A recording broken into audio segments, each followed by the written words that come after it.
After everything that we have heard so far, it's time to open a session for questions and answers. Members of the jury, good morning. And yes, if you have questions, go on.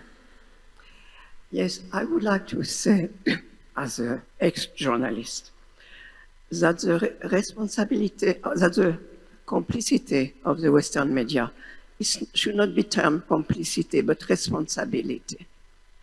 Because no war can be done without the preparation of an opinion.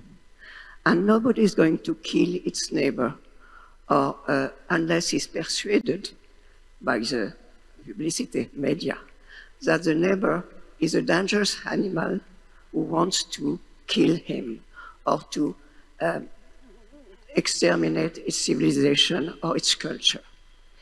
And no war will be possible, no crime of the kind of what happens in would be possible without the preparation of the opinion, because human being, normal human being, is not going to kill his neighbor without a very strong reason.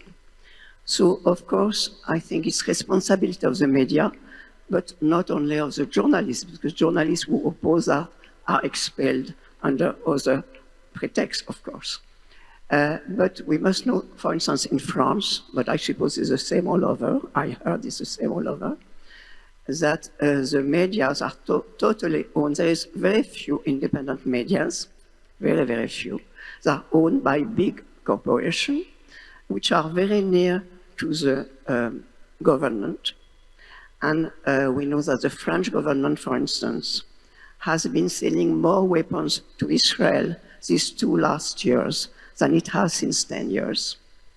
So there is a lot of economic, as it was said, interest. And the media, which is not free, is reflecting these economic interests and has a responsibility to shape opinion which prepare the war and aggression. Thank you. Do we have questions? Yes, go on. Yeah.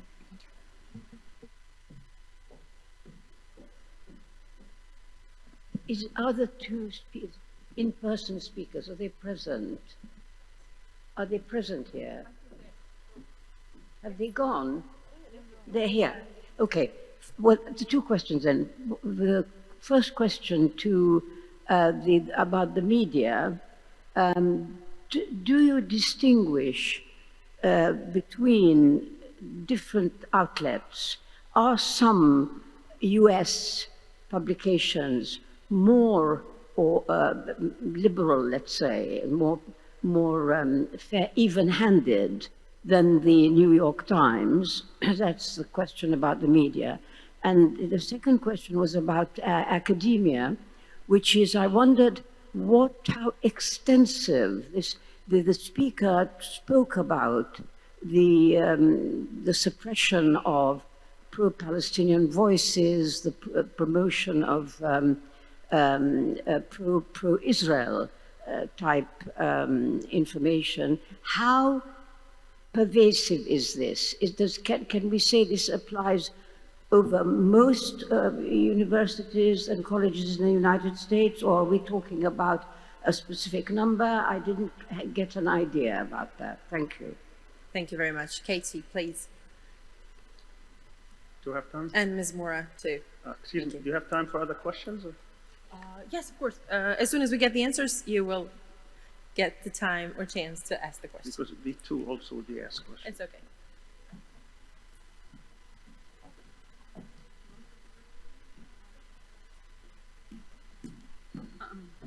So obviously, with only 10 minutes, I didn't have time to go into the details sufficiently of which outlets are the most culpable. And I totally agree, by the way, that it is responsibility, and something I tried to express, but perhaps not effectively, given the time limits, was that without these dehumanizing narratives, you wouldn't have consent for genocide, right? That's why, like, the dehumanization of Hamas as savage animals who run around raping, as opposed to Israeli soldiers who would never rape, is how the West, I think, one of the ways that consent is manufactured in the West.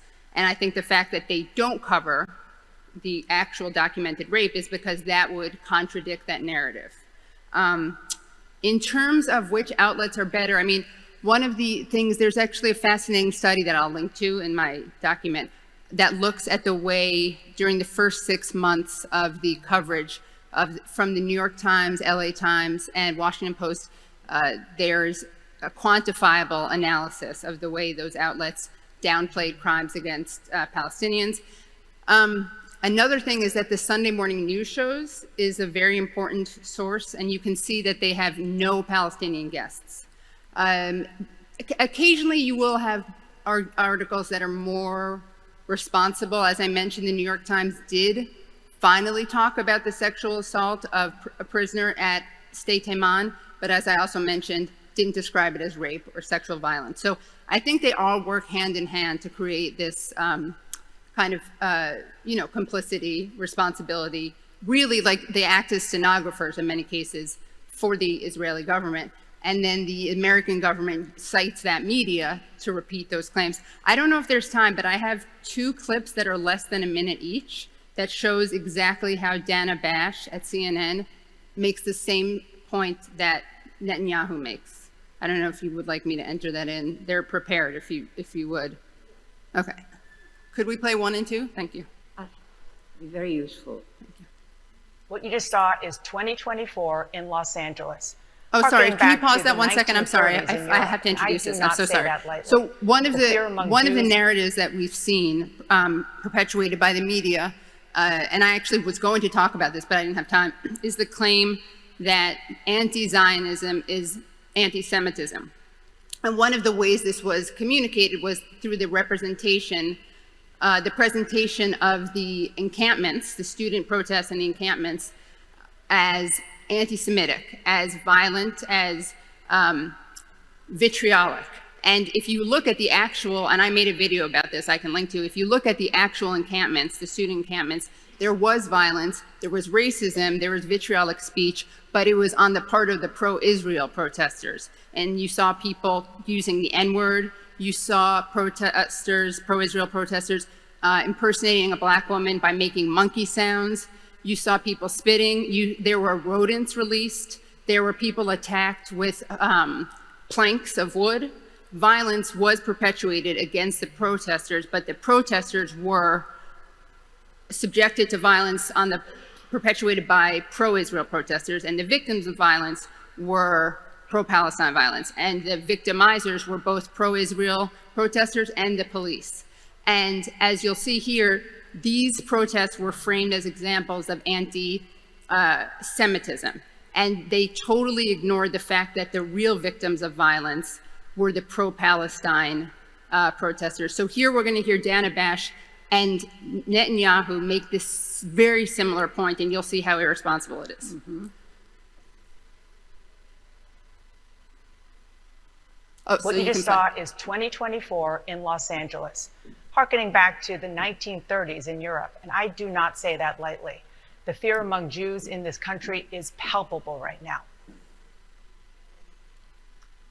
Okay, so that's Dana Bash talking about an LA student encampment. And next we have Benjamin Netanyahu speaking about the encampments. What's happening on America's college campuses is horrific.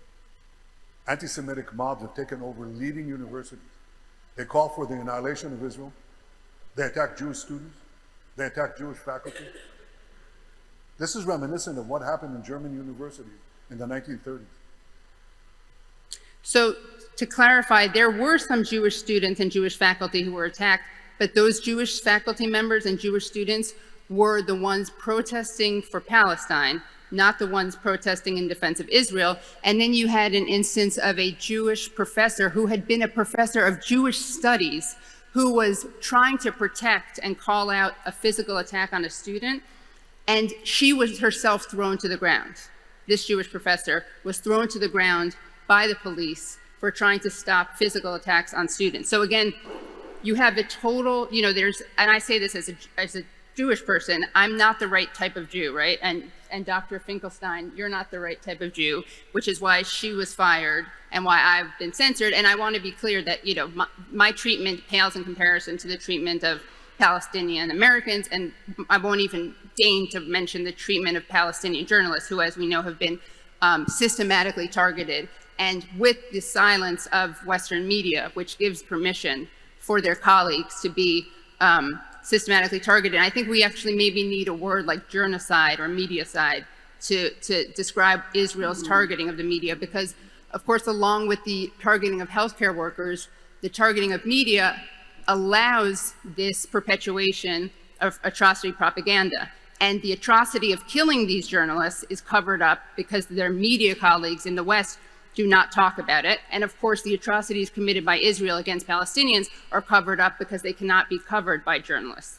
Again, there's the fact that you would never know, ever know, from that and those sound bites, that Jews played a large role, and Jewish students played a large role in the encampments. And I'm not saying this to give ourselves credit. I'm saying this because that is a very inconvenient narrative that contradicts the claim that these were anti-Semitic protests. They don't tell you the fact that there were Shabbat dinners held at these encampments. There was a Passover Seder held at these encampments. And so every time the media engages in these tropes, they are spreading the lie that anti-Zionism is anti-Semitism, and that's another way to manufacture consent. And it also manufactures consent by vilifying the American representatives of Hamas. That's how they're framed, right? So like Hamas goes around raping people because they want to kill all Jews, according to the media. And then Hamas, and everyone can be Hamas, right? Because there's never any evidence of proof. And then the supporters of Palestinians are people who want to kill Jews, basically, and are Nazi-like. And that is so important that both Dana Bash and Netanyahu compared them to Nazis. Because what manufactures consent more than the idea that people who are in support of Palestine are Nazi-like?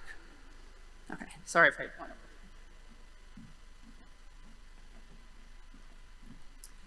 Thank you for the question. I'll try to be as brief as possible. I can provide a very, very, very short list later for the jury, if you're interested, of the very few schools who have committed or at least made promises to divestment, the handful of schools who have allowed encampments to happen. They're usually quite small, they're not high profile, they don't have big donors. And so I think if we're talking about the schools that have actually allowed for vocal support for Palestine divestment, they're the exception that proves the rule. That is almost all schools across the United States, especially large state universities, Ivy League schools, and Ivy adjacent schools, which are actually not schools. They're hedge funds and real estate development companies that offer classes. They have been extremely repressive. And so when we're thinking about the few schools and the few administrators that have allowed for protests and divestment, it reflects the fact that that is actually not the norm in the United States. The norm is in complete repression, and these administrators are becoming more and more creative in obfuscating the actual crime of denouncing genocide to violating procedure, violating policy, and sort of hiding everything within secrecy. Many faculty, staff, and students who are accused of anti-Semitism, i.e. supporting Palestine and denouncing genocide, now have to sign NDAs before they can enter into any kind of adjudicated procedure, which means that we're not getting that data. But thank you for your question. I can provide more data if you'd like. Thank you, very helpful.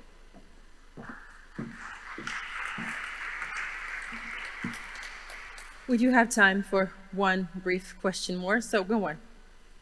Yeah, well, yeah.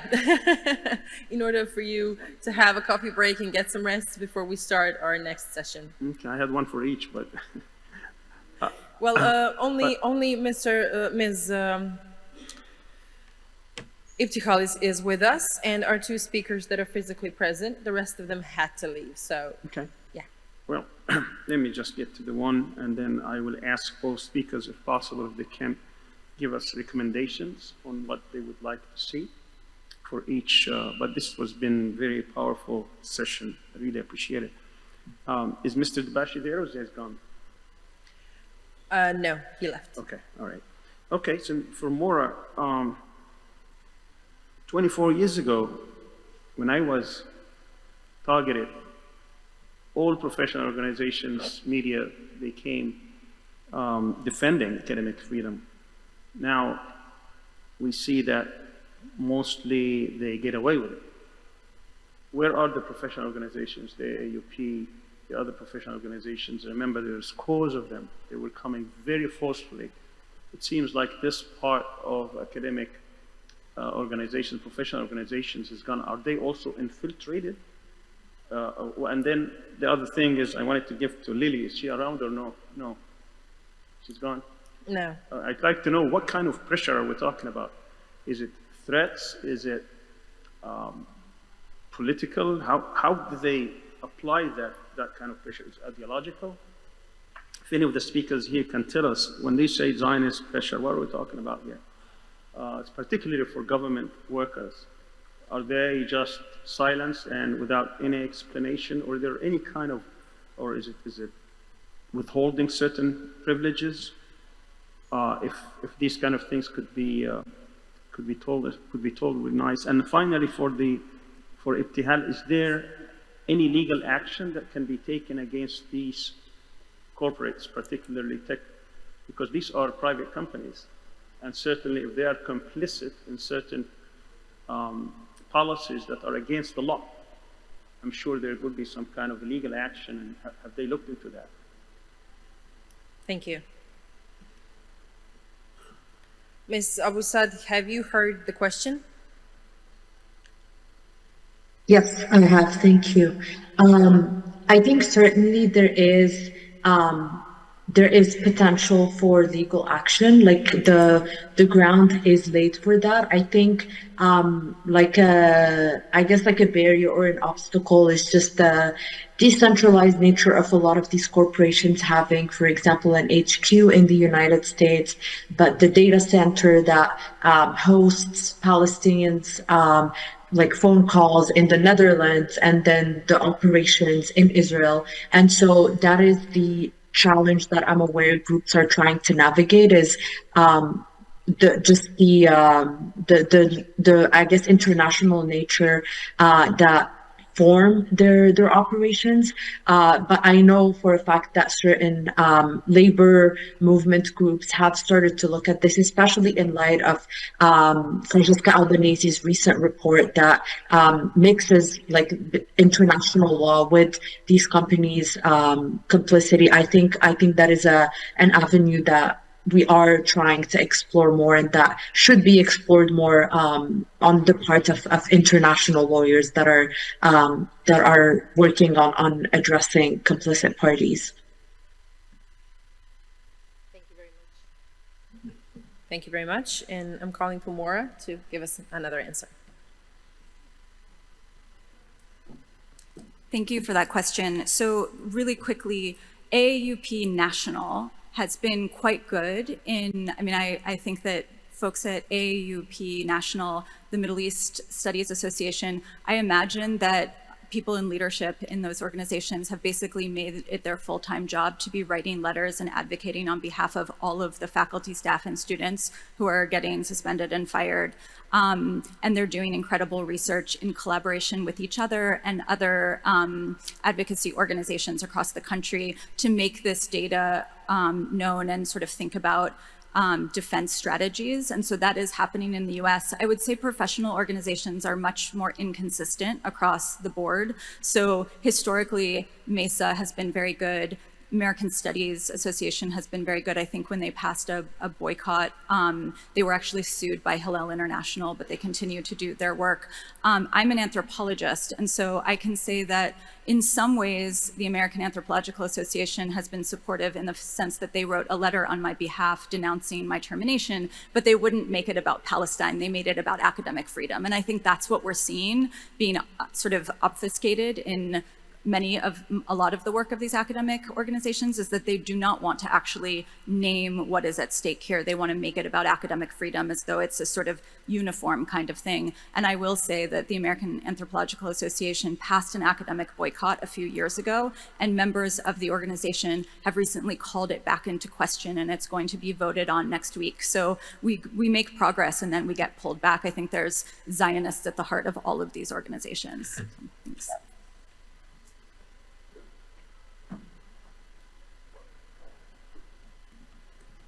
I just wanted, if the jury is okay with it, I wanted to respond to Dr. Al-Arian's question about recommendations.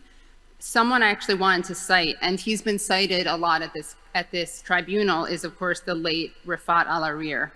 And one of the things that he said to me, we were direct messaging on Twitter a couple months before he was killed by Israel in a targeted attack. I asked him how he was, how his family was. He told me, and then I said, is there anything we can do from here?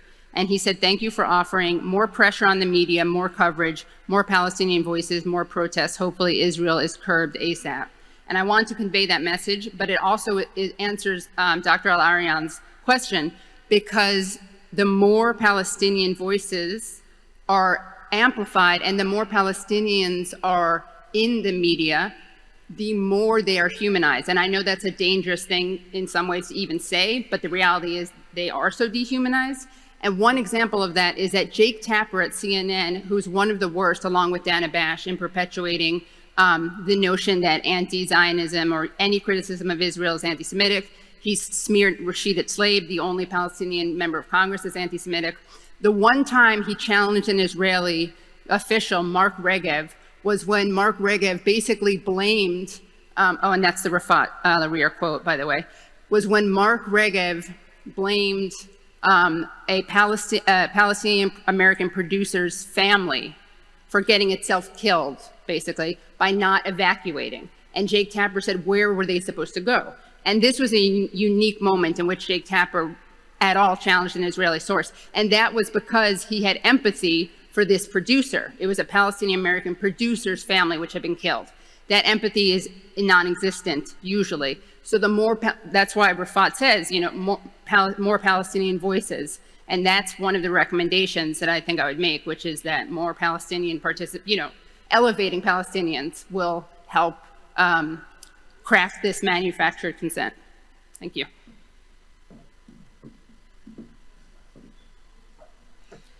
Okay, one more. You have to turn, yeah, thank you. Sorry, I would like to know if there is a law in other countries assimilating anti-Zionism to anti-Semitism and punishing it, because in France they've been trying since quite a time, and with Mr. Macron recently, to pass a law telling anti-Zionism is anti-Semitism, and anti-Semitism can be condemned, can be punished by jail. So if this law passes in France, somebody who is anti-Zionist can go to jail. I want to know if in other countries these laws have been passed. Thank you.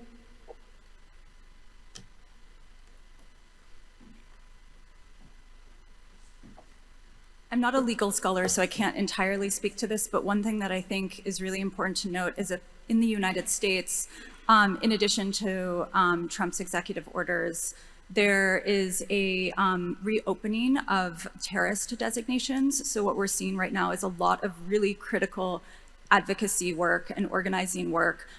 Leaders are being targeted and accused of terrorism. And so it's not exactly that they're being charged with anti-Zionism, but they're being charged with, the Heritage Foundation has created this fictional Hamas support network through their Project Esther that came out last year. And so anyone who is doing this work can be accused of being part of the Hamas network. And when the terrorist designations are reopened, I think we're going to see catastrophic accusations and imprisonments. I would say that another comparable case, perhaps worse than France, but I don't know about France enough, I would say that another place where it's very repressive and there's a lot of penalization of anti-Zionism, although not officially, would be England, where we see these anti-terror laws being used to punish not just Palestinian action, which engages in direct action against Elbit systems, but you are no longer allowed to express support for Palestinian action because it's a proscribed organization, so you can be arrested for expressing support for Palestine action. In the United States, there is the IHRA, the International Holocaust Remembrance Association's recommendation to equate what it says is that it has a working definition of anti-Semitism. By the way, the person who created the IHRA laments how it's being used and says it's being misused. But their working definition of anti-Semitism includes in its definition of anti-Semitism comparing Israel's contemporary actions to the actions of the Nazis and singling out Israel as a racist project. But now the United States obviously has a unique, in theory, protection of free speech in the First Amendment. Mahmoud Khalil was kidnapped because of alleged support of Hamas.